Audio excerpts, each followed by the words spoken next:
વિદ્યાર્થી મિત્રો, કેમ છો બધા? મજામાં ને? તો વિદ્યાર્થી મિત્રો, આપણે ધોરણ 6 વિષય સામાજિક વિજ્ઞાન.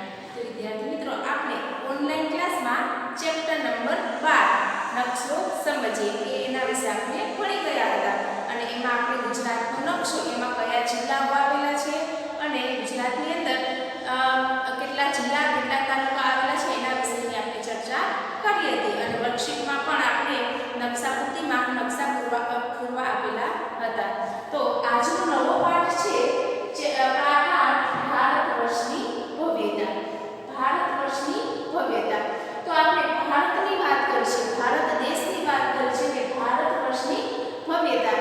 તો આપણા ભારત દેશ છે એની વાત કરીએ છીએ કે ભારતની અંદર ઘણી બધી જાતિઓ રહે છે, ઘણા બધા લોકો રહે છે, છતાં પણ બધા હળી મળીને રહે છે. આવું શા માટે?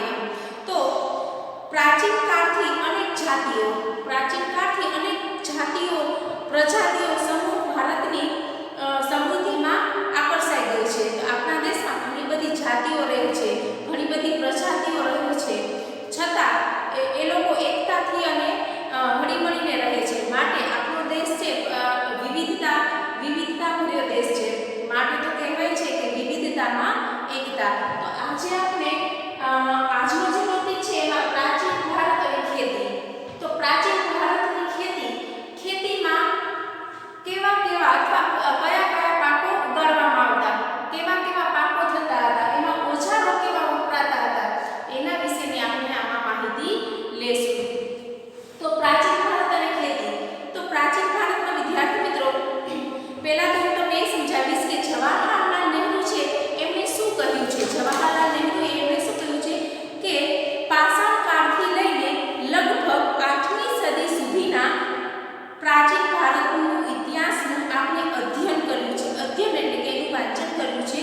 વિભિન્ન કાળની સંસ્કૃતિ, તેના શાસકો એટલે કે રાજાઓ વિશે આપણે માહિતી મેળવ્યા.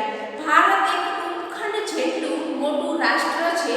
પ્રાચીન કાળથી અનેક જાતિ પ્રજાતિઓ સમૂહો આ દેશની સમૃદ્ધિમાં આકર્ષાયા છે, આ દેશમાં આવતા રહ્યા છે, જેના કારણે ભારતીય સંસ્કૃતિમાં વિવિધતાનો સંગમ રચાયો છે. છતાં પણ લોકો હળી મળીને રહે છે. જવાહરલાલ નહેરુ, જેને વિવિધતામાં એકતા કહે છે. તો વિદ્યાર્થી મિત્રો, આપણે જોયું કે જવાહરલાલ છે એ વિવિધતાને એકતા શામાં કહે છે કે અનેક જાતિઓ પ્રજાતિઓ આપણા ભારત દેશની અંદર સંકળાઈને આવેલી છે, છતાં બધા હળી મળીને રહે છે. માટે જવાહરલાલ નહેરુ, જેને વિવિધતામાં એકતા કહે છે. તો હવે આપણે પ્રાચીન ભારતની ખેતી જોઈશું કે પ્રાચીન ભારત આપણા દૈનિક એટલે રોજનું આપણી જે જીવનશૈલી છે એમાં મોટા ભાગની ખોરાક માટેની તેમજ વપરાશની વસ્તુઓ. જો વિદ્યાર્થી મિત્રો, આપણો દેશ છે ખેતી પ્રધાન દેશ છે. આપણો દેશ છે કેવો છે? ખેતી પ્રધાન દેશ છે. તો આપણા દેશની જે ખોરાક માટેની તેમજ વપરાશની વસ્તુઓ છે એ આપણને ખેત પેદાશોમાંથી મળે છે. હવે આપણે જે ખાઈએ છીએ, કપડાં પહેરીએ છીએ, અથવા તો પ્રાણીઓ છે જેના માટે શબ્દ વપરાયો હતો પ્રજાતિઓ કે પ્રાણીઓ છે, એને પણ આપણે ખાવા માટે બધું છે, ખાવા માટે ખોરાક શામાંથી મળી રહે છે? તો એ ખેતીમાંથી મળી રહે છે. માટે ખેતી છે એ આપણે જીવનની મોટા ભાગની જીવન જીવવાની ખોરાક માટેની તેમજ વપરાશની વસ્તુ આપણે ખેતીમાંથી પ્રાપ્ય થાય છે. તો ખેતીમાંથી કેવી વસ્તુઓ પ્રાપ્ત થાય છે? તો ઘઉં, અનાજમાં ઘઉં, જવ, ડાંગર, જુવાર, બાજરી, તલ, વટાણા વગેરેની ખેતી થતી હતી. ત્યારે એટલે પ્રાચીન કાળમાં ઘઉં, જવ, ડાંગર, જુવાર, બાજરી, તલ, વટાણા વગેરેની ખેતી થતી હતી. જ્યારે અત્યારે તો ફળ પણ થાય છે, અનાજ પણ થાય છે, કઠોળ પણ થાય છે અને ઘણી બધી વિવિધ જાતની ઔષધિઓ પણ ખેતીમાંથી જ પ્રાપ્ત થાય છે. પછી છે હડપ્પા સંસ્કૃતિમાં હળ આકારનું રમકડું મળ્યું છે. જો હળ નહોતું મળ્યું, પણ હળ આકારનું રમકડું મળ્યું છે. આથી એવું કહી શકાય કે તે સમયે ખેતીમાં હળનો ઉપયોગ થતો હશે. તો વિદ્યાર્થી મિત્રો, તમે પણ બધાએ હળ જોયું હશે. જોયું છે ને હળ? તો હળમાં બે બળદ હોય છે. બે બળદ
વિભિન્ન કાળની સંસ્કૃતિ, તેના શાસકો વિશે આપણે માહિતી મેળવી. ભારત એક ઉપખંડ જેટલું મોટું રાષ્ટ્ર છે. પ્રાચીન કાળથી અનેક જાતિ, પ્રજાતિઓ, સમૂહો આ દેશની સમૃદ્ધિથી આકર્ષાઈ આ દેશમાં આવતા રહ્યા છે, જેના કારણે ભારતીય સંસ્કૃતિમાં વિવિધતાનો સંગમ રચાયો છે.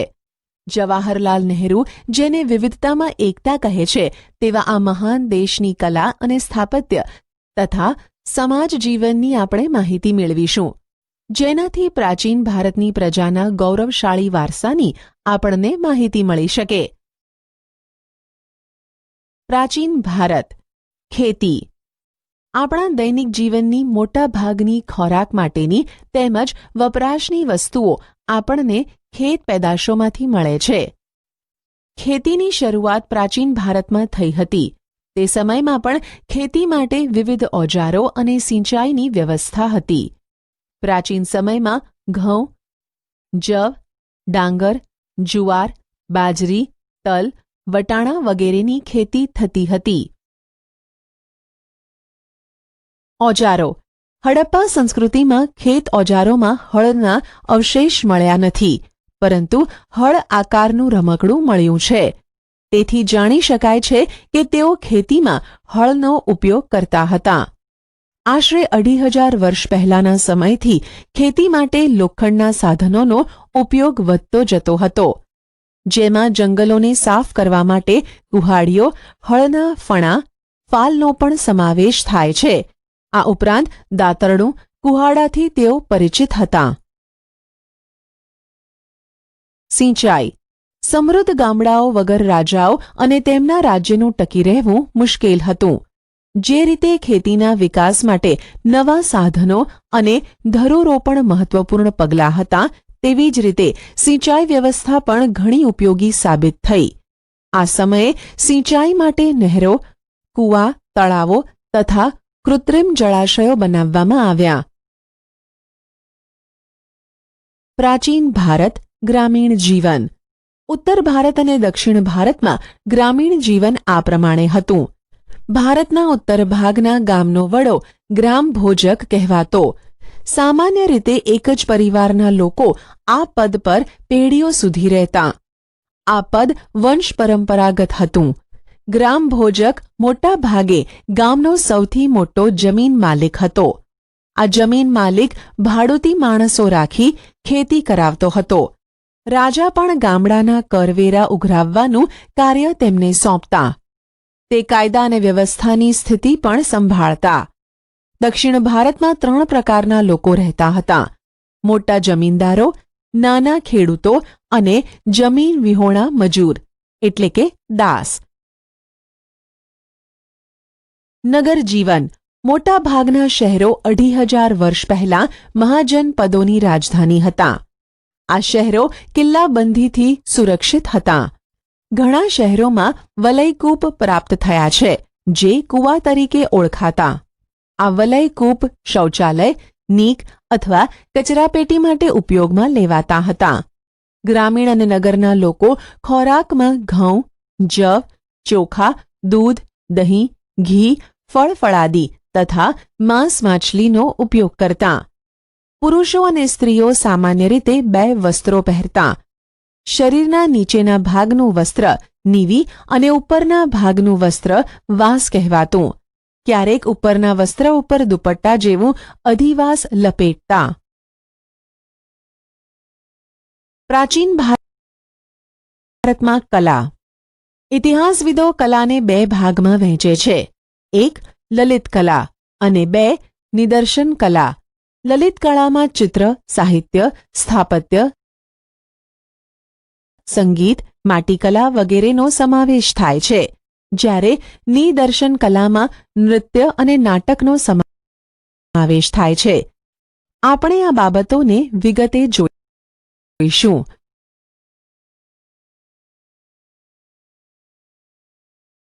ભારતમાં સાહિત્યનો વારસો. ભારતીય સાહિત્ય ધાર્મિક, ધર્મેતર અને વિદેશી મુસાફરોના વર્ણનોને એમ 3 ભાગમાં વહેંચાયેલું છે. ધાર્મિક સાહિત્ય. ભારતના સૌથી પ્રાચીન ધાર્મિક સાહિત્યમાં વેદોનો સમાવેશ થાય છે. તેમની સંખ્યા 4 છે: ઋગ્વેદ, યજુર્વેદ, સામવેદ અને અથર્વવેદ. વેદોને સમજાવવા માટે બ્રાહ્મણ ગ્રંથો અને આર્યણકોની રચના કરવામાં આવી, જેમાં શતપથ બ્રાહ્મણ, ગોપથ બ્રાહ્મણ અને બૃહદારણ્યક સૌથી અગત્યના ગણાવી શકાય. આ સિવાય રામાયણ અને મહાભારત એ બંને મહાકાવ્યો પ્રાચીન ભારતીય સમાજ, સંસ્કૃતિ અને ધર્મનો ત્રિવેણી સંગમ છે. વેદ વ્યાસ રચિત મહાભારત પ્રારંભમાં જય સંહિતાથી ઓળખાતું, જે વિકસતું જતા 1,00,000 શ્લોકનું મહાભારત થયું. તે જ રીતે વાલ્મીકી રચિત રામાયણમાં ભગવાન શ્રીરામની કથાની સાથે આદર્શ સમાજ જીવન અને નૈતિક ધોરણોનું ચિત્રણ થયેલું છે. 108 જેટલા ઉપનિષદો ભારતીય ચિંતનના મહામૂલો ગ્રંથો છે.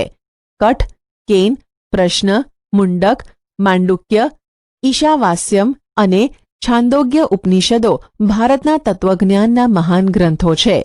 પુરાણોની સંખ્યા 18 જેટલી છે, જેમાં વિષ્ણુ પુરાણ, ગરુડ પુરાણ, વાયુ પુરાણ અને મત્સ્ય પુરાણ તેમજ ભાગવત વિશિષ્ટ ગ્રંથો તરીકે ખ્યાત થયા છે. બૌદ્ધ અને જૈન ધર્મના મહાન ગ્રંથોમાંથી આપણને સમાજ જીવન અને ધર્મની માહિતી મળે છે. બૌદ્ધ ધર્મના મૂળ ગ્રંથોને ત્રિપિટક કહેવાય છે. તેમાં સૂત, સૂત્ર પિટક, વિનય પિટક અને અભિધમ પિટકનો સમાવેશ થાય છે. આ સિવાય જાતક કથાઓ, તો વિદ્યાર્થી મિત્રો, તમે સરસ મજાનો વિડીયો જોયો. તો વિડીયોની અંદર તમે ખેતી કઈ રીતે થાય, ખેતીમાં કયા કયા પ્રકારના પાકોનું ઉત્પાદન કરવામાં આવ્યું, એમાં કેવા પ્રકારના હળોનો ઉપયોગ કરવામાં આવ્યો, અને સિંચાઈ